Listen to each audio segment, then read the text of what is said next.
What's up, everybody? It's Alex from Heavy New York, and on the phone, we got Stefan from Falconer. Thank you so much for your time today, man. I appreciate it. Thank you, and thank you for letting me be on the show. Yeah, of course. So the newest album is from a Dying Ember. Could this single, Desert Dreams, that you released almost kind of like serve as like a clear representation of what the whole album is going to sound like? Or is this just like the tip of the iceberg in a way, just scratching the surface? Yeah, I wouldn't really say that it represents the album. It was the record label that thought it was a good first single, but the next single, Kings and Queens, is more representative, I think. A bit more mellow and a bit more beautiful. Not that many bass drums as in this one. So I think a lot of things is going on in the new album. We have, for example, one piano ballad and one song entirely sung in Swedish and so on. So a lot of things going on. Yeah, that was interesting because I've always thought that like songs like Kings and Queens was very different from a song like Fool's Crusade, which is different from a song like Testify or something like that. Was it like maybe like a preconceived idea to create an album that had like multiple sounds and experimentations involved? Yeah, I wanted this album to have all the elements brought in from the Falconer catalog and have like one song from each element, so to speak, like a ballad and one Swedish folk song and fast songs and slow songs and stuff like that, because I knew that this were going to be the final and last Falconer album. So I wanted it to be as perfect as possible. Mm-hmm. I didn't want the last album to be like a so-so album where you can hear that they really had lost the flame, so to speak. Yeah, so this isn't just like a follow-up to Black Moon Rising in a way. This is almost kind of not really, because Black Moon Rising didn't have any folk elements. It was just a hard, in Falconer's terms, so to speak, a hard album. And this time I want to make it as Falconer as I possibly could. So I think they maybe sound a bit similar at some stages, but there's no real intentions to it. Mm-hmm. Well, when you look at the entire like Falconer catalog, when you look at From a Dying Ember to North Wind, and you compare that to the 2001 self-titled like album, is it almost kind of like representative of who you and like the band are at that particular time? Is like the sound almost kind of like a self-portrait in a way? Yeah, I think so, because the first two albums, which are considered the best in Falconer's catalog, I think that they still sound a bit lost, and we didn't really know how to make that kind of music and so on, and the guitar solos is really trash and so on. But I think that you can really see the persons behind the band at those different kind of stages. Mm-hmm. Now we know what it's all about, and we really found our place and so on. So, yeah.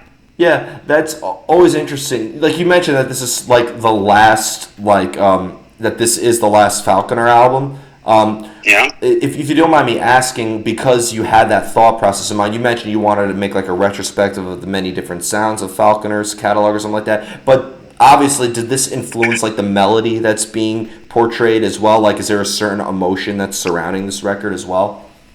No, I can't really say that. Not in any kind of way. I just wanted to make it as good as possible. So I let the creative process take its time. I didn't hurry anything. So that's why it took like 6 years. I didn't touch the guitar every week, so to speak. So it may take 5 years or 10 years. I don't really care, as long as it's as good as possible.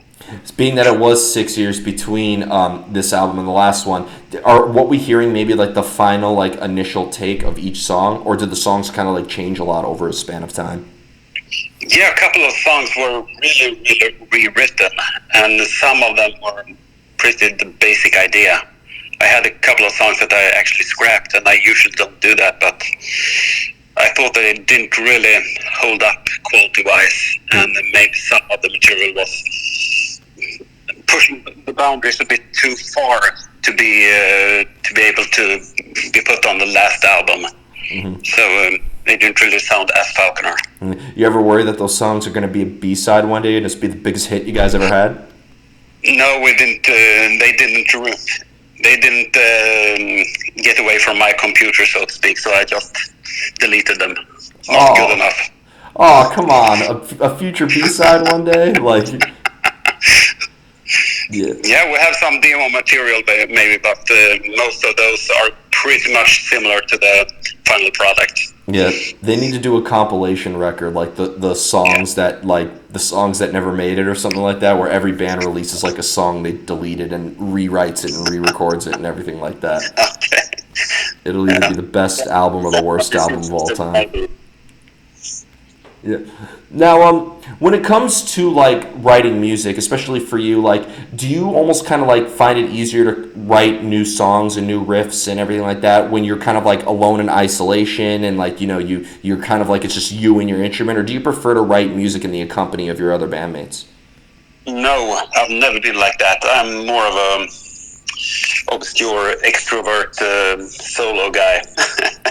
And I mean, the band started out as a solo project, me and the drum machine, and that's it. And that's pretty much the same way I've done music all the time. It's me alone in my chamber, quiet surrounding and so on. So if I feel like it, I know that, okay, tonight I can come up with a good riff or a good verse or anything. So I have never really pushed myself into, okay, let's sit down and force ourselves to write a good song. No, I just end up being irritated and nope, that's not my style. Yeah. So has there ever been a time where maybe outside input has helped you in a way? Yeah, I mean, a couple of occasions when we had Christopher in the band, an old vocalist, he did a couple of lyrics, and we did, I think, 2 or 3 songs together. And for this last album, actually, a guy called Carl Beckman from my old band Mythotin, he and I wrote one of the songs, and it really, really sounds like Mythotin song. Mm-hmm. That's interesting. Do you have like a background in theory, like you know what scale you're working off of in chord progression, or are you more self-taught?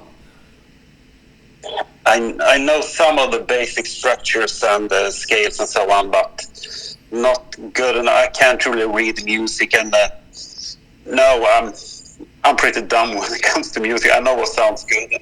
I know my own toolbox, so to speak, and I think that I'm very good at using my toolbox, but trying to use other kind of toolboxes, I would like to be able to do it, but I'm not there. Mm-hmm. What I was curious is, being that you are a prolific artist who's played with multiple projects, like, is there a different mind frame that goes into Falconer and Mythotin, or like, is there maybe kind of like a usual method behind the madness that applies to everything?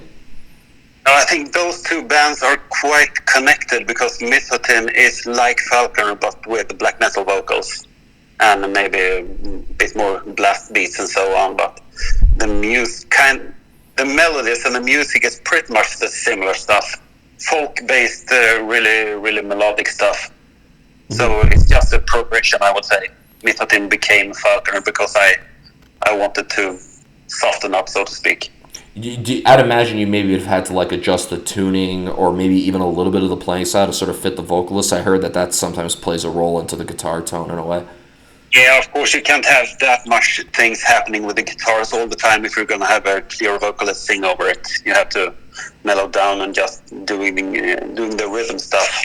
So in the beginning, I think that I pretty much wrote as I did in Mythotin, but I took away the main melody and made that one the vocal melody instead, and that's pretty much what happens, but you evolve with time, of course. Yeah, well, and I could be wrong on this, and it might be kind of controversial for me to say it, but isn't it easier to play guitar when you have an aggressive vocalist who's doing black metal or death metal vocalist versus a vocalist who is singing a melody? I heard it's harder to play along to a singing vocalist rather than a screaming vocalist. Yeah, I mean, a screaming vocalist, it's never that tight anyway. It's just a big bunch of chaos, so you can pretty much stack up riff up on riff up on riff, and I mean, yeah, I don't think that the screaming vocalist really brings that much to the music, actually. I mean, I love bands like Death and Bolt Thrower and so on, but I mean, the music would be pretty much as good without the vocalist as it is with. It just brings an attitude to the music, but musically wise, no. Yeah. So, yeah, you're freer as a guitarist if you just have a screamer at the side. Mm-hmm. but hey, if you could play along to somebody singing a melody and then you could convey your own melody to make it work, that's very technically impressive. Yeah, that's perfect. That's what I tried to achieve, and I think I did it in my kind of way. Anyway. Yeah. Well, here, ready for the most difficult question of the entire interview? Yep. Okay. How do you know when a song is done? When I don't want to spend more time on it. Sometimes that's actually true. It's got to be over now. I don't want to spend more time on this. But sometimes you just feel that, okay, I've got all the elements, and it's hard to say. You just know it. Yeah. And then, of course, when you come to the studio, there's always one extra guitar harmony you can add. But after a while, it really becomes a symphony of harmonies. It just gets too much. And that's happened a couple of times. But yeah, to return to your actual question, sometimes you don't want to look at the song anymore. It's got to be done. Yeah. And you know what's funny is because kind of going back to what we said about like the melody and the guitars and the vocals, I feel like a guitar has just as much importance as a lead vocalist in terms of conveying emotion and conveying a feeling. So like, is it fair to say that when we're listening to the guitar solos, when we're listening to your guitar work, is it almost representative of a feeling that you were having at a particular time as well? Yeah, I think so.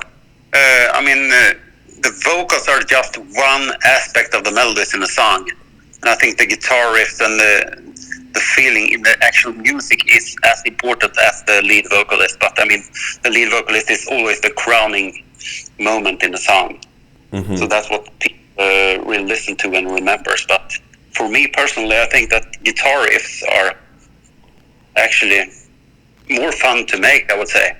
Yeah. Do you find it maybe harder to maintain a moment when you're working on a song for a long period of time? Like, because I've heard so many, and I don't even know if this is a goal in Falconer, but like, I've heard so many musicians say they try to capture a moment with each song. But if you're working on a song for days or weeks or even months at a time, do you find it maybe harder to maintain that spark in a way the longer you work on something? Yeah, I think so, because a moment, then maybe you come up with a chorus, and then the verse that's completely different moment. They just have to fit, but trying to connect an entire song with all the pieces with the same emotion, I haven't really tried to do it. I think that the chorus is the most important thing, and I mean that's the most memorable thing about the song, most oftenly anyway.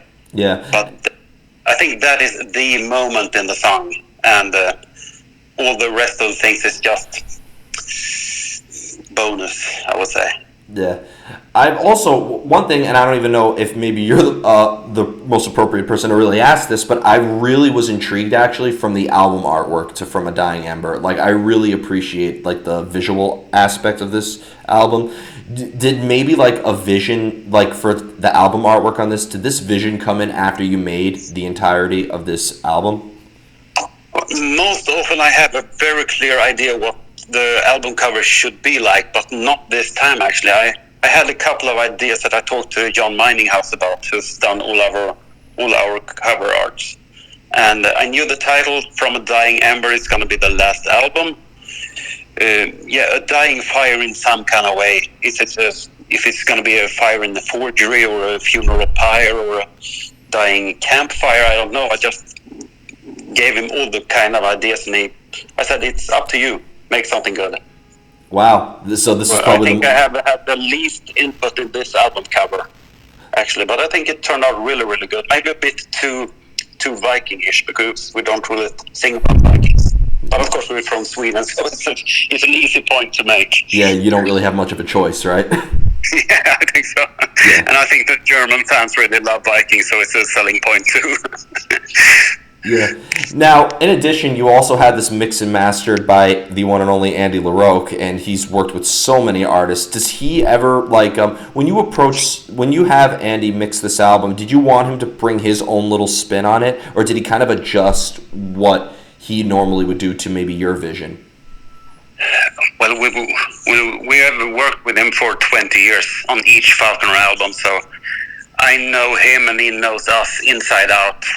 So we're never going to be surprised about what he's gonna do. We really feel at home in his studio. So perfect. I think most bands would try to get into another studio to try to progress and get a different sound and so on. But I mean, we're quite lazy and we know what we think is good. And Falconer's music is good, and Andy's studio is good. So we're gonna stick to it. Yeah, I'd imagine. You know, like I've always said that the mixer is always like the fifth Beatle, the sixth Beatle. If you're in Slipknot, the 11th Beatle. So. Yeah. Of course, I've actually tried now more than ever to get a good mix at home with my demo songs, and I mean, it sounds shit. No bottom, no power, anything. You hear all the elements, but it doesn't go anywhere. It just sounds like shit. So I'm just getting frustrated. The music is good, but the product is weak. Yeah, and being that you are like a solo artist in a way, and like you know you work in the confines of your own studio, but isolation's always like the greatest fuel for art, as I've always said. But like I think in the end, like you feel such an attachment to the music that you make. It's almost kind of scary when you trust a producer or a mixer to take the art into your own hands, right? Yeah, you get so it feels a bit like it's a personal thing, and of course it gets personal if someone changes it or come with suggestions and so on, but I know that it's for the better, so I don't really have any problems. But I've gotten the question sometimes what it feels like when people do covers of your songs, and a bit I've said it like it's a bit like someone wears your underwear. It's a really personal thing, and okay, yeah, you get glad, but it's it feels a bit funny too. I mean, I wouldn't be glad at all if somebody wore my underwear. I don't. If someone wants to wear them, okay, I'm honored that you want to do it, but it's my underwear. Hello. That might be the best analogy. Yeah. I mean, I would spend that much time with the song in my little chamber, so to speak, so it's a part of me. And then all of a sudden, an unknown band from Germany plays my song. Yeah, I'm glad for it, but it feels like they do a part of me, so to speak. Yeah. You know what I've always said about cover songs, though, compared to the original? Huh? It's almost like porn on the radio. There's almost no point. Yeah. Yep. And the final question I wanted to ask you is, being that this is the final Falconer record, please tell me you're still going to continue to make music. Like, can there be some other stuff in the works for the future or anything like that? Yeah, I think so. I'm just playing around, and why I wanted to quit Falconer was because that I knew if I still had Falconer and tried to do a solo project, I know myself that much that if I'm going to come up with something good, I will eventually try to adapt that into a Falconer song. And then you're back inside the same frames, double bass drums, singing about historical stuff and distorted guitars and so on. But if I don't have that safety net, so to speak, then I have more freedom from myself. So I'm just trying to compose without the guitar, for example. What it's going to sound like. It's going to be industrial metal or a synth wave of tropical pop. I have no idea. I'm just going to have a good time and see what happens. Yeah. I know that I know metal music, that's for sure, but I want to try to do something different. Oh my God. Maybe it's going to be metal in the future, something different, but it's not going to be the same kind of music as Falconer does. Yeah. You're gonna be a rapper. You'll be MC Stefan. No, I'm not gonna be a rapper. That's pretty much the worst music I know of. Well, I'm just gonna fool around as you did when you were like 14, 15 years old. You're just trying out new stuff and see where it takes you. But I know metal, so that's eventually I'm gonna get into metal again. So don't worry about it. Well, I will say that while Sweden has home of some of the best metal music, you also have some of the. I think Kent is the best pop band ever. So. Oh my God. Yeah, and it's so many people from Sweden who I told them I listened to that. They're like shocked that an American even knows who they are. Yeah, and I hate it. I can't really stand Kent. Okay, that makes one of us. I have a lot of other. There was a band like 15 or 20 years ago called The Ark. I think their debut album, We Are the Ark, is one of the best albums that come out from Sweden. It's like David Bowie disco kind of music, although it's tapped in the 2000 kind of sound. It's really, really good. A bit of Queen in there too, but that's just perfect music, I think. Of course. So before we go, just the usual promo. The new album from A Dying Ember is scheduled to come out June 26th, right? Yeah. Yep. Is there just, can we maybe be expecting some live shows in support of this or anything like that? No, we're just gonna die out finally on the 26th. So nothing is gonna happen after that. Maybe a video from the road or anything will come up on the Facebook page or anything, but nothing official really. It's just gonna die out. Okay. Well, either way, thank you so much for all these years of Falconer. We definitely appreciate it. And from listening to this album, if there's any album to end a band on, I think it's this one. So. Thank you very much. That's my intention. But thank you so much, everybody. We are here with Falconer from A Dying Ember, coming out on Metal Blade Records June 26th. Buy it then while supplies last forever, and we will see you next time on Heavy New York.